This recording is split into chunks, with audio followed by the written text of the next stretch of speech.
Welcome back to Kidsplaining. I'm Jared, and today I'm reviewing Fall of the Mountain King Solo. And Fall of the Mountain King is from Burnt Island Games. It's on Kickstarter now. We'll leave links to it in the description.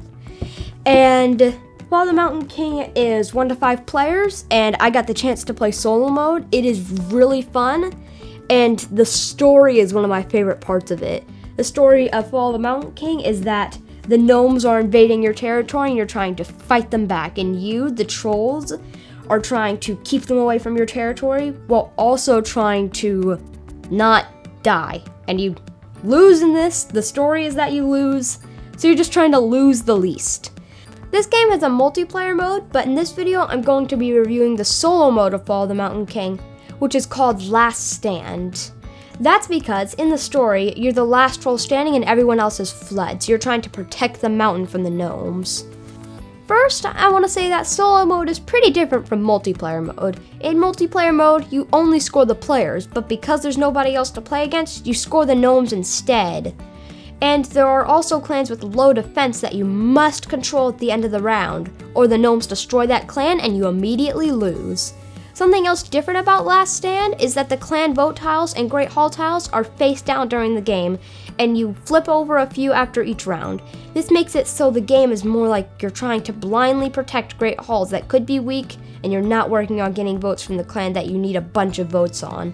This is actually something I really like because it feels like you need to explore to figure out what you need to protect.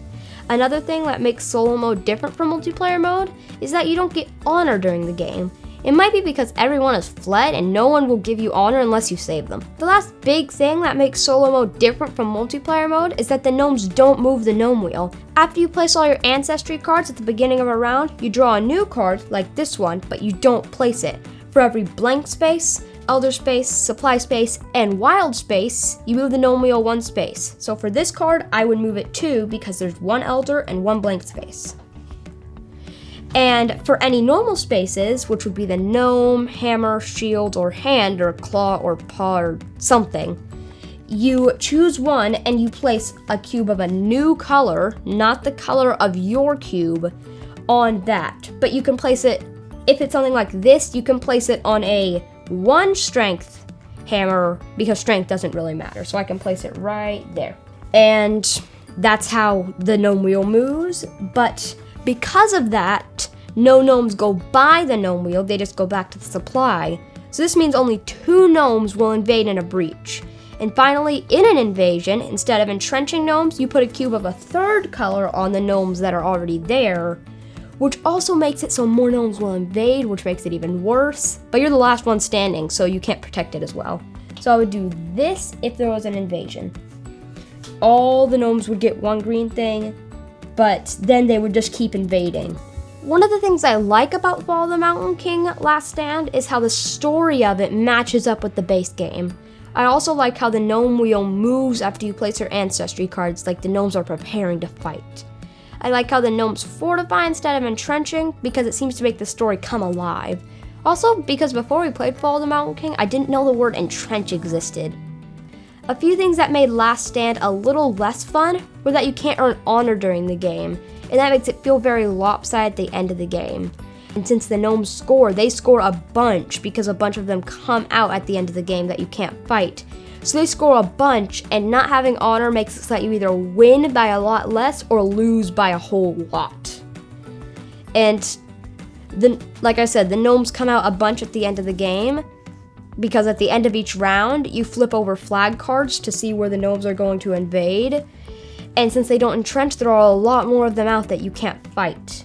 And you can see how many battle, and in the 3rd round, the last one, 4 of them come out in each place. So that means that they would come here, they would fortify there, and then 1, 2, they would go like 1, 2, 3, 4, and defeat both of these guys. So they come out here, covering a bunch of stuff. They basically just get the upper hand, and they score a bunch of points, and I don't score any points. I don't score many points where they are. A few ways I was thinking to help with that part is that you could give the gnomes abilities that you only use in solo mode, and the weaker the gnome, the weaker the ability. Like a 1 power gnome just makes it so that whichever troll defeats it goes back to the layers. A 2-power gnome could make it so that another gnome that you act like doesn't have an ability comes there, and you have to fight both of it. And with a gnome with 3 power, I think this one, got it right, would make it so that all the gnomes around it have to be defeated before it can be defeated, which would make it really hard. It would also make it so that if it's in a spot like this, there's not many options for gnomes around it, so you could just easily defeat all the gnomes and go there.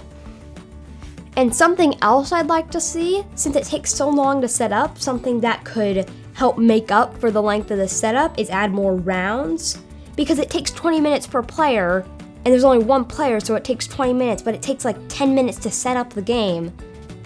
And for 3 rounds in multiplayer, that's fine because there's more players. So maybe making it so that there's 5 rounds would justify for making it so long to set up, and would make it so that the gnomes come out a bit slower. So that also helps with the gnomes just into the board. So that's what I think of the solo mode of Fall of the Mountain King, and I also really like the multiplayer game too. But we have another review about that. We'll leave a link to that and to the Kickstarter in the description below. And while you're down there, be sure to hit the subscribe button and the bell, and check out some of our other videos over here. Thanks for watching. See you later. Bye!